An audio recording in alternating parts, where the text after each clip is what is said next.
How to highlight duplicates in Excel. I will show you how in this video tutorial. Please follow me. Open RowSpeak. Upload your files.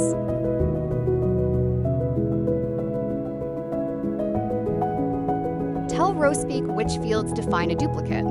Ask it to keep the original data unchanged and create a duplicate review sheet.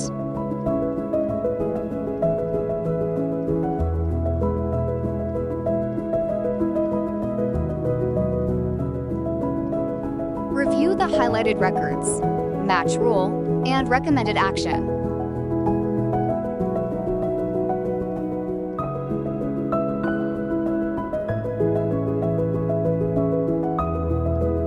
Export the result as a .xlsx file.